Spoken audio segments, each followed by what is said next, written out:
Egamee gaaffii gara xumuraatti geeffanneerra. Gaaffiin nu hafe keessaa tokko amma naannoo zoonii waraanaatiin hooggantan kibba ba'aa keessatti torbee kana keessaa jimaata darbee eegalee wanni miidiyaa hawaasaarra deddeemu tokkotu jira. Sanaan wal qabatee waan hedduu namuu gamaa gamanaa kaasa. Akka jaarmiyaatti tarii waanni kun ololaaf yeroo hundumaa deebii laachaa deemuun waan hin baratamne ta'us qabsoo hidhannoo naannoo sanatti deebi'ee ija agarsiisaa jiru kana gufachiisuudhaaf waan deemamaa jirutu jira waan ta'eef sanarraa akka hawaasii waa hubatuuf isin affeerre tokko waan isin gaafachuu barbaanne. Kanaaf wanti deemaa jiru ajjeechaa jaalleewwanii wal qabatee naannoo sanatti akkamiin waraanni bilisummaa Oromoo wareegama jaalleewwanii ibsataa yoomis kan inni beeksisu ammoo waan amma ta'e irratti immoo maal jechuutu jira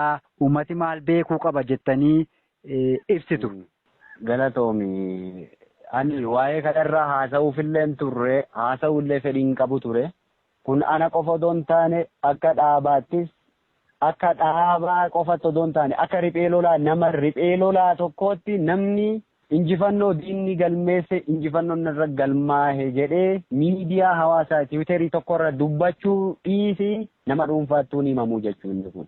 Garuu har'a nuti waan warri mootummaan ijaaree mootummaan ta'e jedhee bobbaasee miidiyaa kana gubbatti akka harree qorxiisa coqorsa kuufteetti iyyaa oolaniif jennee dubbachaan jirru hin dubbannulleedha jechuudha. Wanni nu dubbisu yoo jiraate ummanni qulqulluun ummanni garaa isaa irraa onnee isaa irraa waraana kana bira dhaabbatu jiru waraana kana gargaaru jiru waraanni kun keessaa dhalate haadhaaf abbaan kenna olola warra akka harree iyyan kanaan burjaajahuu danda'a. Haala biraa keessa seenuu danda'atu har'a wareegama jaallanii baanee akka dubbannu nu godha. Wareegama jaallanii afaan kennaan baanee miidiyaa irratti haasa'uun ammoo wareegama lammaffaadha beekta. Wareegama lammaffaadha. Wareegama kenna diinaa himuun sooshaal miidiyaa irra baanee dubbachuun wareegama lammaffaadha jechuudha. An gaafa ati amma dubbattu kana irraa warri karaa keessaatiin na gaafachaa turan jira. Warri itti himaa ture jira dhugaa jirtu kanaan jechuudha. Yoo himuun barbaachisa taate karaa keessaatiin na haa qunnamanii itti hima jechaa ture. Akka hooggana dirree sana irra jiruutti dhugaan jirtu kana jedhee itti hima. Kuniyyuu ammoo burjaajii fi shira diinni qindeessee waraana bilisummaa Oromoo zoonii kana keessa jabaachuu isaa kun dhukkubbii sammuutti ta'ee isa kana fayyadamnee waraana kana duuba deebisna jedhuun ijaare kun na dirqeeti malee dubbachuu iyyuu hin barbaanne jechuudha. Injifannoon irra galmaa'e diinaaf hin himu jenna. Injifannoon irra galmaa'e diinaan kana jedhee naasahu jechuudha. Itti himuun hin barbaachisu. Eenyuyyuu hin himu hin himamulleedha jechuudha. Kanaaf wareegama lammaffaa warri nu kaffalchiise kaan warra diinni ijaare diinni iyyisiisu jiru kaan ammoo warra diinni ijaare kana faana warra otoo waan hubanne iyyantu wareegama lammaffaa nu kaffalchiise wareegama kenna himuu jirra dubbachuu jirra jechuudha. Jaal Kamaal Heebboo Ustaaz Kamaal Heebboo namni akka kenna itti aanu hin jiru. Namni akka waraana bilisummaa Oromoo isa itti aanu hin jiru. Namni akka waraana bilisummaa Oromoo isa jaalatu hin jiru.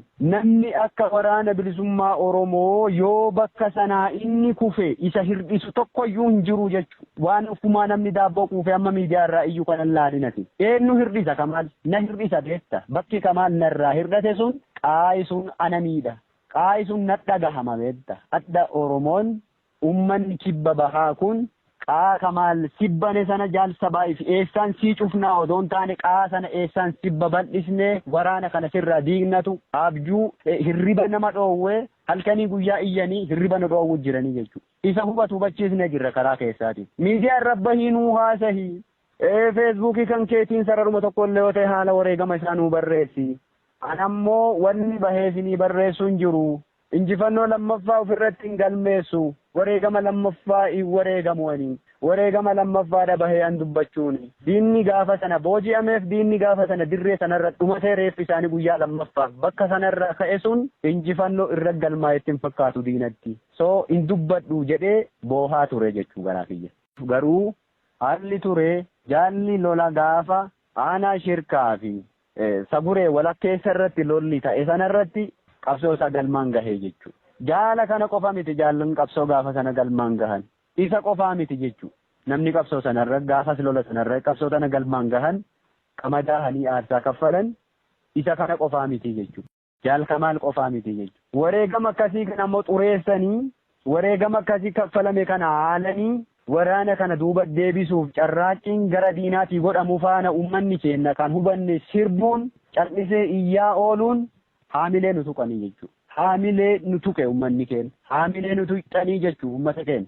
Haamileetu nu tuqame jechuudha. Kibba bahaa keessatti kaleessa gaafiin uummanni kun gaafataa ture waraanni maaf kibba bahaa keessa gadi hin dhaabbanne baatii 8-9 asitti kibba bahaa kan dhufeen zoonii biraarra ture. Zoonii biraa kanarratti warroonni naqunnaman turan gaafas jara namaaf achitti hin dhaabbanne waraanni kun maaf akkas nuun goone jettanii warri mataan dhukkubsaa turtan jirtu uummata keenya. Har'a gaafa waraanni kun jabaatee sadarkaa kana bira ga'e lollee wareegama keenya dirree irratti arguun injifannoo bara. Lolleeyyuu wareegamnee argamuun injifannoo. Bakka sanaayyuu dhukaasni ba'uun injifannoo guddaa. Akkas ture sila. Akkasi gaafachaa turtan. Har'a immoo yeroo nuti jabaannee bakka takkaa miti. Bakka lamaa miti. Iddoo itti bosonni kibba baha Oromiyaa keessa jiru keessa baatii xiqqatti waraanni kun haga sana guddatee diina taa'ee dhaabbii dhoogee jiru keessatti ammoo waraana kan akkamiin cabsina jedhamee ajandaa bocame fana yeroo isin sirbitan haamilee nu tuqxanii jechuudha. Ustaaz Kamaal heebboo arda isin baatanii wareegamuu isa afaan kiyyaan miidiyaa irra na haasofsiistan kana gaafa sana wareegama isaa dhoksuuf diinni wareegama isaa argee nutti hin gammadiin jechuuf jaallan guyyaa guutuu lolarra oolte sa'aatii 9 haga sa'aatii 1 lolarra turanii isa awwaaluuf baasanii awwaala sana midhaasanii akka diinni hin argine godhuuf yoo xiqqaate haga halkan keessa sa'aatii 7 olii waraanni kun ifaa jeerre ture jechuudha. Rabbiin maal isiniin jedha uummata kana?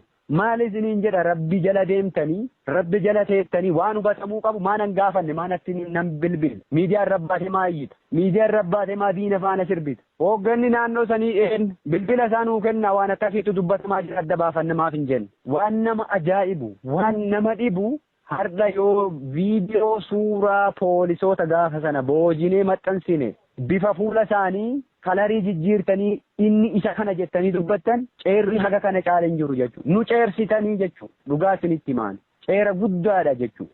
Mataa gadi nu qabdan hamilee nu cabsitanii jechuudha. Gaafa suurri viidiyoo diinaa dhufee kalariin jijjiirame inni kana jedhamu akka ajandaa diinni bocee maa nu banne. Haga ammaa sa'aatii kanaatti namni nu banne jira. Namni mee addanuu haa baasuu isa nuu dubbisaa jedhu jira jechuudha. Maal waan ta'u jirurraa addan baafattu ati ilaalte? Mul'ataa jira bar viidiyoo diinaa barbaasanii isa jechuun jiranii bar jaala wareegama isaa baasnee awwaallee bakka itti goonee biraa deemnee reeffi isaa galee dalloo maalii jira jechuu jiranii bar galee maatii isaa bira jira jechuu jiranii bar wareegamni isaa achi galeera jedhamu jira bar viidiyoo yeroo harka isaa duubatti hidhanii rasaasaan nama jahatu rasaasaan rashane jedhamu faatu dubbatamaa ture bar maan baasne ree viidiyoo sana warri sun maaf hin baasne viidiyoo sana kijiba haga kanaattu deemu jira bar kijiba haga kanaa jiru eenyutu nu gaafate eenyutu bilbilee nu gaafate Aishaa Goobanaa kaleessa boo'aa turte jeneraal Aishaan boo'aa turte jechuudha jaalli sun imimmaan isiin boo'aa turte sun namatti hin dhagahamne jechuudha namni hin beekne jechuudha jaalli sun karaa keessaatiin nama nu gaafate irra nurraa hubate keessaa nama tokko namoonni gameeyyiin jajjaboon akka isii jira jechuudha warri karaa keessaatiin nurraa hubatee gaafas nu gadda akkanaattu nu jira jennee hubachiifanne jira ummanni kun ummata keenya otoo wanna qabatamaa hagasii argitu otoo haala akkasitti diinni deemaa jiruun akka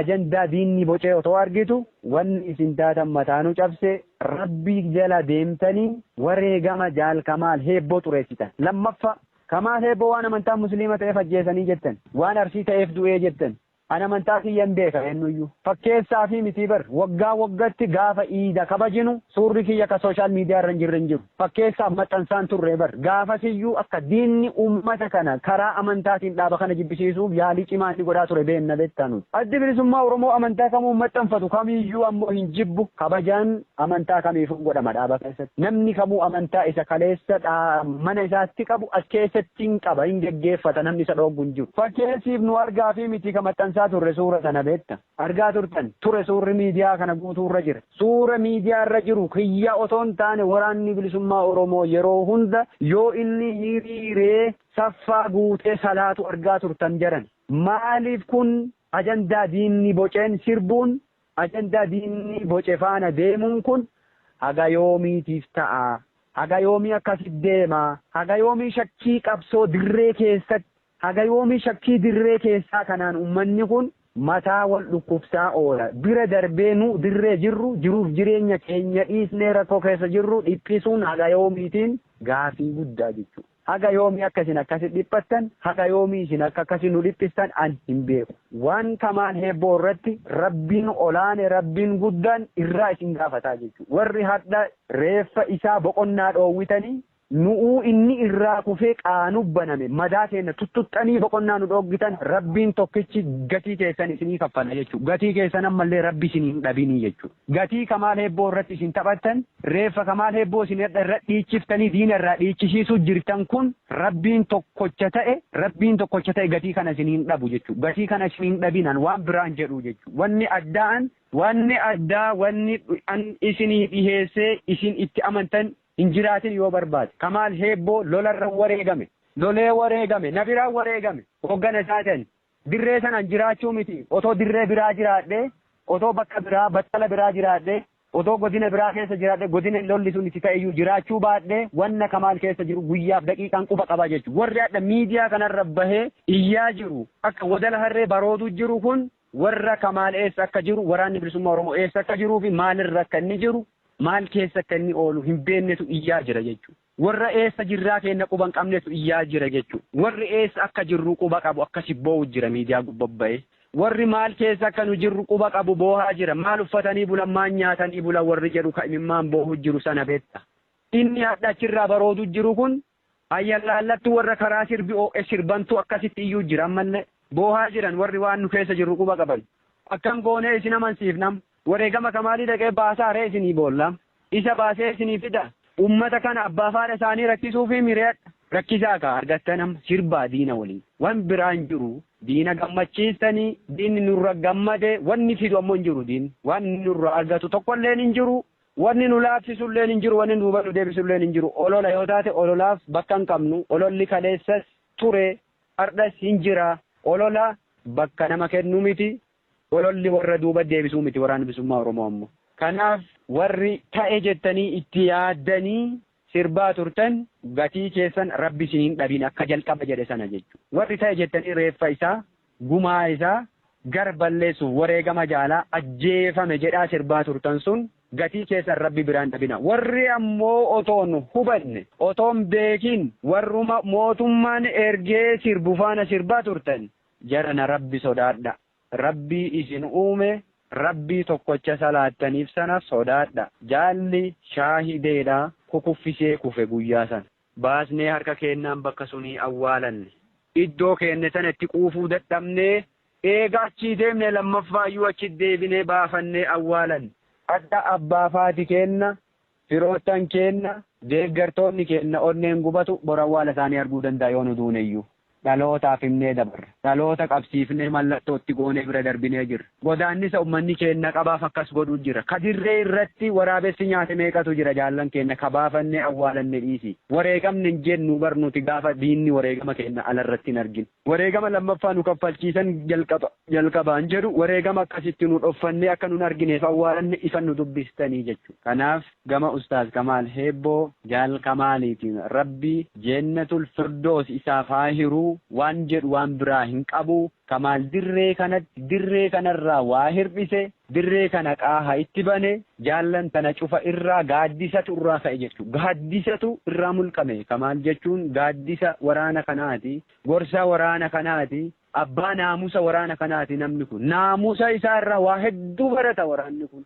Jaallan bar waraana wareegameef hin boohani himimmaan boohaa fi turree bar. Kaadhaati xurumbaa afuuftuu miti qilleensa kanarra baate bakka jirru iyyuu kan beenu. Kanaafi warri irra deebi'ee ammallee warri shiira kan kalaqxanii ta'ema jettanii waraana kana diiguuf yaalii agasii gootan gatii keessan rabbi isinii haa kaffalu. Warri ammoo tolaan burjaajaa turtan haalli jiru kana fakkaata. Gama biraatiin waraana bilisummaa Oromoo bifa kanaan cabsina jedhee warri sirbaa jirtaniif sirbuuf asii achillee jirtan wallaahi wabillaahi rabbitti isinii kakadhe waraana kana daqiiqaaf sekendiif duuba deebisuu sadarkaa inni irra jirurraa duuba deebisuu miti maayikiroo sekendiif sochoosuun akka hin danda'amne cimsitanii beekuuf hubachuu qabduu isiniin jedha. waraanni kun xiiqeffatee jabaatee bakka inni itti wareegame maaliif akka inni wareegame yoo xiqqaate bar ergasii lola lama jajjabaa lole achirra waraanni kun lola ciccimaa lama lole lola guyyaa 12 fi lola guyyaa 18 lola ciccimaa lola jajjaba wareegama nama kaffalchiisuu lole dachaan baasaa ture gumaasa dachaan baasuu jira hardhalle dachaan baasuu jira jechuudha ammas borulle yoo ta'e bakka inni itti wareegame isa qofa miti jaallan nurraa kufan imaanaa isaan nurra gatanii deeman ba'aa isaan nurra dhiisanii deemaniif ololli nun laaffisu an akka jaalsa baay'ifit kibba bahaa dhaladhee kibbuma bahaatti ammoo wareegama qulqulluu ittiin shakkanii sabaayif qorachuun na haa laaffisuu haamilee na haa tuqu malee imaanaan jaallan narra dhiisan akka haamilee hin cabne na godha jechuudha na jabeessaa jechuudha deebi'ee uf komadhaan iyyuu gaafa aaree ummata kanaaf maaf qabsaahan jedhu iyyuu imaanaa jaallan narra dhiisan sun akkam jedhee uf ilaala jechuudha bocni bocame kun ka ummata qulqulluu irraa maddee osoo hin taane ka warra mootummaan daabboo kennee fi erguu jiruu ta'uu ufitti himaa jechuu deebi'ee aaree ka'ee wanna ta'e kana deebi'ee ufitti himee uf jabeessa ammas hin jajjabaannaa kanarra cimnee argamna gumaa jaallan kennaa dachaan baafna kibba baha oromiyaa maqaa kaleessaa sana itti goona maqaa kaleessa sana itti deebisna jechuudha akka kaleessa sanatti dhaabbatee jabaatee waraanni kun lolee argita yoo xiqqaate bar baatii 8-9 asii cibraa 3 horate waraanni kun waan tadha dibbeedhaan tuuddi wanni qilleensa irra baatee kijibdu kanaa miti beekta dheebotanii beelahanii daa'ima isaa afaan qabanii daa'imman isaa afaan qabanii warri hadha miidiyaa kanarra gangalatanii boohu jiran akkasii nu dhabsuuf yaaluu jirtan kana hubatanii boohaa jiran kun beelahanii dheebotanii waraana kana hidhachiisanii jabeessanii bar sadarkaa kana biraan gahanii sadarkaa kana caala ammoo jabeessuuf xiiqeffatanii hojjetaa jiran biyya keessaa falaan irratti hojjechuu jiranii jechuudha jabeessaa jiran jabaataa jira waraanni. Ayyee gaaffii keenya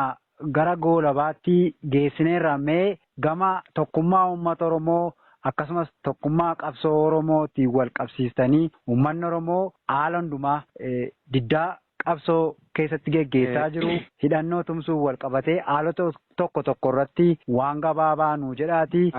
Gaaffii keenya goolamnayye.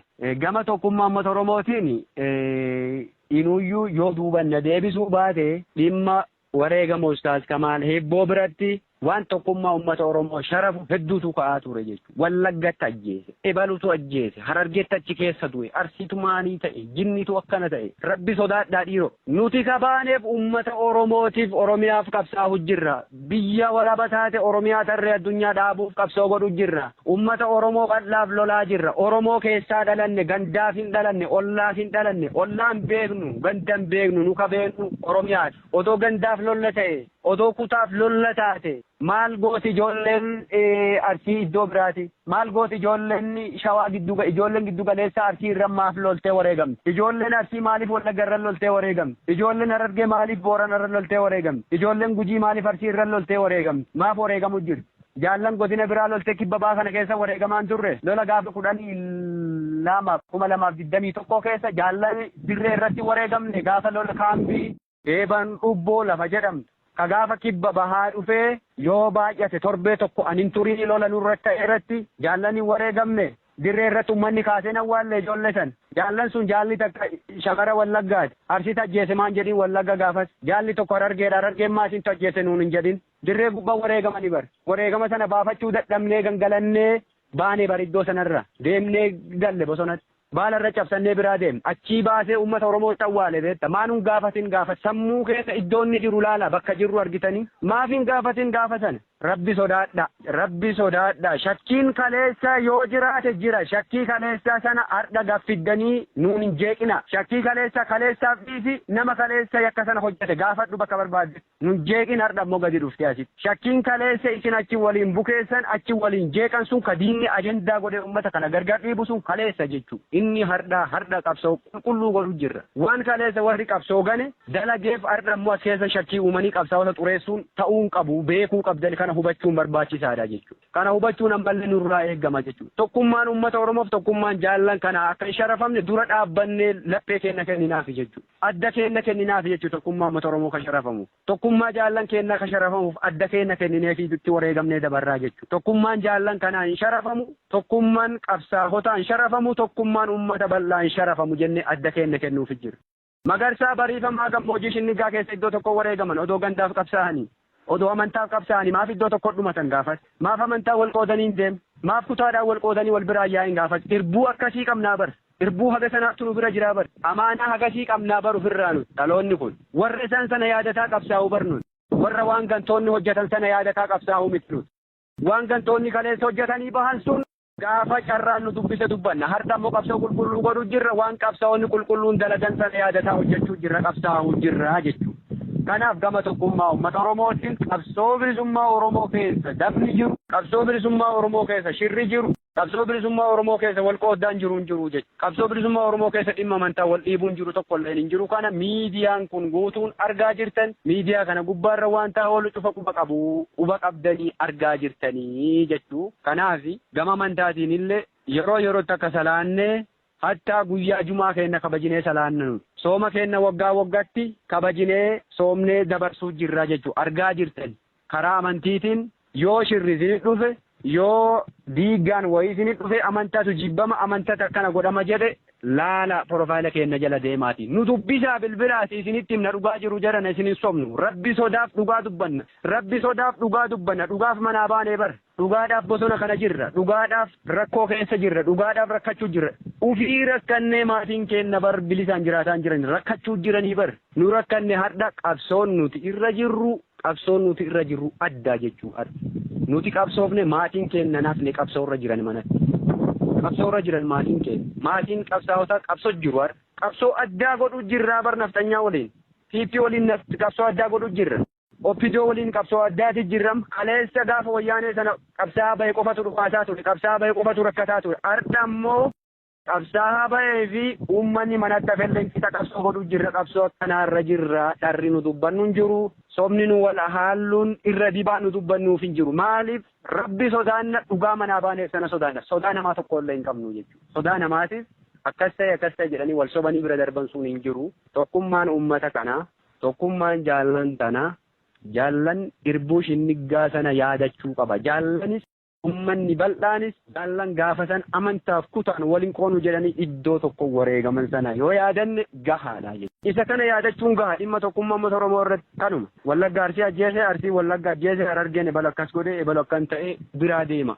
Waan kaleessa gantoonni kalaqan, waan gantoonni hojjetan, waan warri har'a qabsoo irra hin jirre dalaganiin qabsaa'ota har'a qabsoo irra jiran himmiidhinaa, nun dhiphisinaa, nun rakkisinaa, sammuu keenna hojii biraa nuun uuminaa. Sa'aatii amma isinitti haasofnu kana hojii otoo hojjenne isin tarkaanfachiifne bu'aa qabeessa ta'a. Ajandaa diinaatiin hojii nuun uuminaa jedhan. Ayyee jaal sabaayif galgoo hooggana waraana bilisummaa Oromoo zoonii kibba bahaa waan waraanni bilisummaa Oromoo zoonicha keessatti keessa jiru tarkaanfilee milkiidhaa fi adeemsa siyaasaa dammaqiinsa uummataa naannoo sana jiru nuu kaasuu keessaniif akkasumas waan naannoo sana irratti burjaajii siyaasaan wal qabatee akka waraanni bilisummaa Oromoo naannoo sanatti gadi hin dhaabbanne olola gaggeeffamu olola wareegama miseensa waraana bilisummaa Oromoon wal qabatee taasifamaa ture irratti dhiyaachuudhaanii waan uummata Oromootiif ni ta'a jettan baatanii dhaggeeffattootaaf daawwattoota